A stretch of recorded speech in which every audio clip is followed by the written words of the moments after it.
what your warning has been and why this is no surprise to you, I'm assuming. Well, this happened. It's only going to get worse. So, I think it's somewhat ironic that yesterday, there was a Commerce Subcommittee meeting on the legislation for data breaches and notifications. But I just think a company like Anthem and many other companies fail to spend enough money to upgrade, their systems, their security, their firewalls. So there are things that they could do to prevent this from happening. I don't know for sure yet, but we do know that the hackers were able to gain access to their servers. So, when was the last time that they upgraded anything in terms of their IT security? Who does this affect?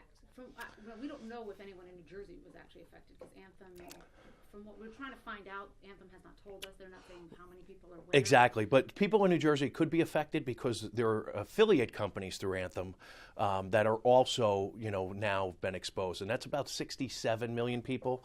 The 37 million people that are directly enrolled with Anthem are for sure have been affected. What do you mean by affiliate companies?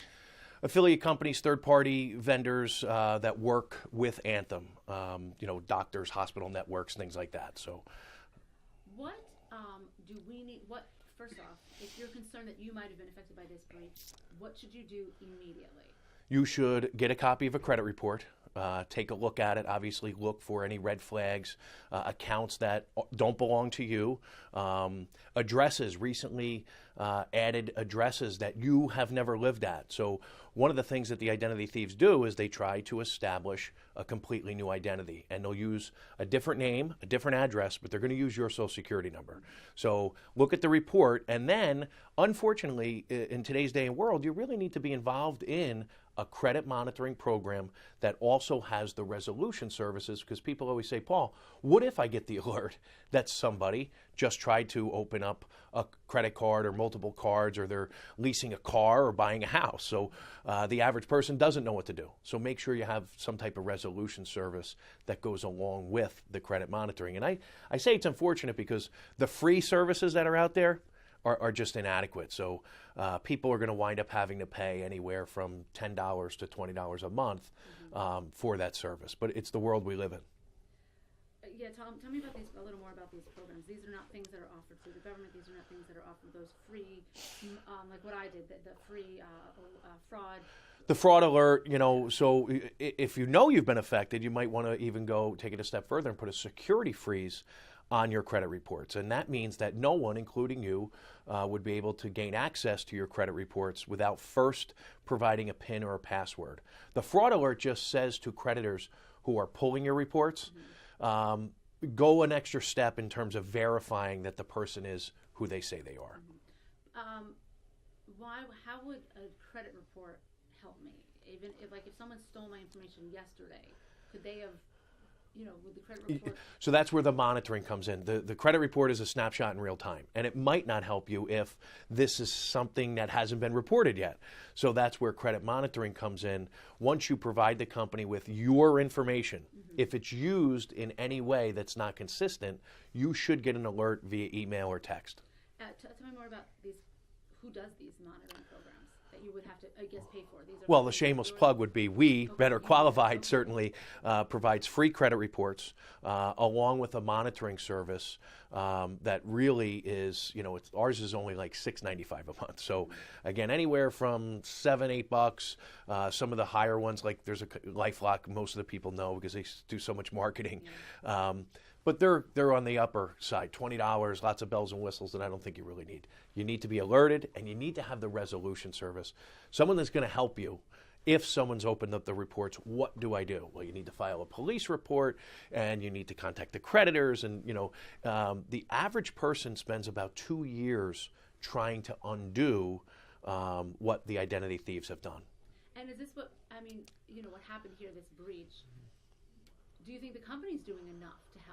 Do you think? No, I think one of the things that I try and champion, and the things that we talk about, are all of the companies thus far, in my opinion, have fallen short in notifying the clients, customers on time, and then don't just provide a one bureau credit report. There's 3 bureaus, and so for that very reason, they need a 3 bureau credit monitoring solution and service. And how about letting them know they stole your email, Marcy? So be on the lookout for phishing emails that look like they're going to come from Anthem. And we know from Target and Neiman Marcus and Chase that the identity thieves emailed their clients, and people gave even more of their personal information because they weren't made aware that these phishing emails are going to come. They have your phone number. So be on the lookout for phone calls. How you doing? This is Paul Oster from Anthem. Listen, we're just checking on our customers to make sure you're okay. Can you please verify with us your social security number, bank account information? It goes on. And people are in panic mode. Maybe they're rushing to work. They got a kid crying. And all of a sudden they give this information. And then it really becomes a bad situation. Okay. Anything else that you think that we need to bring up in this conversation for folks, whether you're a customer of Anthem or not? Or not, right. So I think the biggest thing for people to realize is don't become numb to this. 2014 was the year of the data breach. And every other day you heard about and people say, well, it didn't hurt me yet. So what they need to realize is that the information is on the black market. It's being sold on the dark web.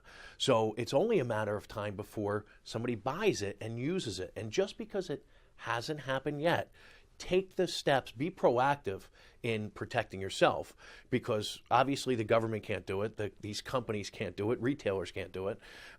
We lock our front doors, we lock our cars, we lock our phones, but we fail to lock our identities down.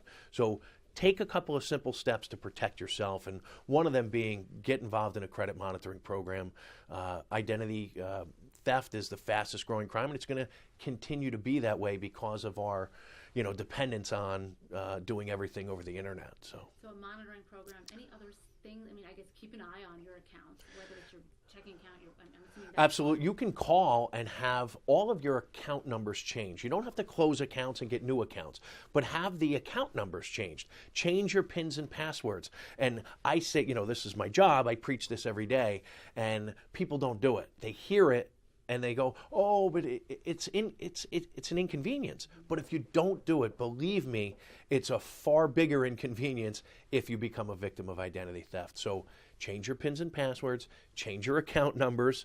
You don't have to get new accounts, but certainly change them. And then obviously you're going to have to change, you're going to have to alert the creditors. Maybe you have auto draft and auto pay and all that stuff. But if it takes you an hour, you're done. If you're a victim of identity theft, like I said before, it could take you years, and it could be financially, devastating along the way. And when you say change your account numbers, you have bank account, checking account, savings account, that's... Absolutely. Bank accounts, checking accounts, credit cards, all of those banks and creditors will issue you new account numbers. And, here's the thing, it's kind of related to it, but everyone has debit cards now. But when you go to the store, the default is for you to use it as a debit card because the retailer pays less money to process that transaction. Ask to use it as a credit card. So when you swipe your debit card now, it says, what's your PIN? No, cancel it out and say, I want to use it as a credit card, because you're afforded some more protections as opposed to a debit card that's linked directly to your checking and savings. So if they get that information, now they can backtrack into your checking account and savings account.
Bye.